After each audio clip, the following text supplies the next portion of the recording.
په داسې حکم درکوي چې پای کې د خالق ګناهګار جوړېږي. لکه د مانځه ټیم دی، حکومت او یا د حکومت یو اداره ده، د هغې مشر تا ته وایي چې لمونځ به نه کوې، خپله ډیوټي به کوې، په دغه وخت کې د چا هم پروا مه ساته. هغې اول د الله تعالی حکم پوره کړه، مونځ په تا باندې فرض دی د الله د طرف نه. نو په دې کې که ته د خپل مشر اډر ونه منې، ته په دې باندې نه ګناهګارېږي. که ته وایي چې دا ډیوټي ده، ما ته تنخوا میلاوېږي، نو الله تعالی پیدا کړې. اعوذ بالله من الشیطان الرجیم، بسم الله الرحمن الرحیم.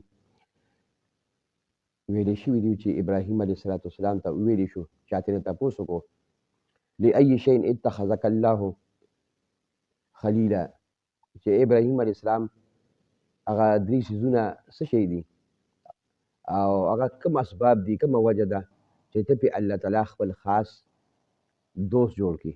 نو ابراهیم علیه السلام ورته وفرمیل قال بثلاثه اشیاء، درې څیزونه داسې دي چې هغه ما اختیار کړ، هغه ما وکړ، هغې باندې ما عمل وکړو، نو زه الله رب العالمین خپل خاص دوست خلیل جوړ کړم.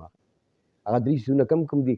وی اخترت امر الله تعالی عز وجل على امر غیره، د الله حکم ته مې، د الله امر ته مې د نورو خلکو په امر او په حکم باندې ترجیح ورکړې ده.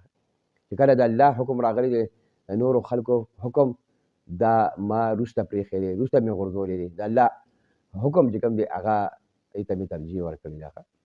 او دا حکم هم دی لا طاعة لمخلوق فی معصیة الخالق، چې په یو شي کې، په یو کار کې د الله تعالی ګناهګار جوړېږي، نو په هغې کې به د خپل مشر، د خپل یعنې اداري مشر یا دغه رنګې د خپلې محکمې مشر، د هغه هم پکې اطاعت نه کوي. اگر چې د اطاعت د امیر دا واجب دی، د خپل مشر اډر به مني، ځکه چې هغه تا ته تنخوا درکوي، ته ځان سره په دې باندې چې کوم دی ملازم ساتلی. خو که په یو شي کې تا ته هغه په داسې حکم درکوي چې په هغې کې د خالق ګناهګار جوړېږي، لکه د مانځه ټیم دی، حکومت او یا د حکومت یو اداره ده، د هغې مشر تا ته وایي چې لمونځ به نه کوې، خپله ډیوټي به کوې، په دغه وخت کې د چا هم پروا مه ساته. هغې اول د الله تعالی حکم پوره کړه، مونځ په تا باندې فرض دی د الله د طرف نه. نو په دې کې که ته د خپل مشر اډر ونه منې، ته په دې باندې نه ګناهګارېږي. که ته وایي چې دا ډیوټي ده، ما ته تنخوا میلاوېږي، نو الله تعالی پیدا کړې.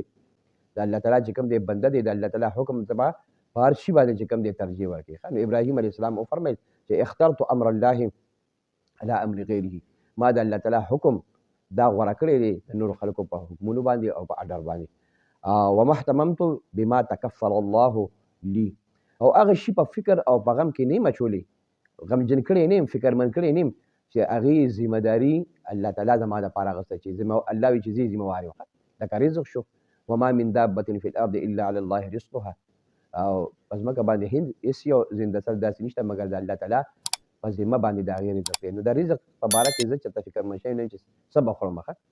الله تعالی خپل محنت او مزدوري مې هم کړې ده، خو دومره ورته فکرمند شوی یم چې د عبادت مې ورته پرېښی دی، او یا چې کوم دی د الله تعالی حکم له مې دیکه ورکړې ده.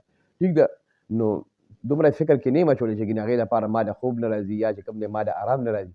بس وایي چې یا رازق الله تعالی دی، الله به راله رزق راکړي. نو هغه شي په فکر کې نه یم اچولی چې کوم شی ما دپاره الله تعالی د هغې ذمه واري اخیستې ده.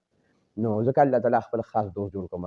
او بله غټ صفت دا دی وما تعشیت او وما تغدیت الا مع سیف، او نه مې چې کوم دی د غرمې روټۍ خوړلې ده او نه مې د ماسخوتن د شپې روټۍ مګر د میلمه سره، یعنې همیشه مې چې کوم دی میلمه ته میلمستیا ورکړې ده.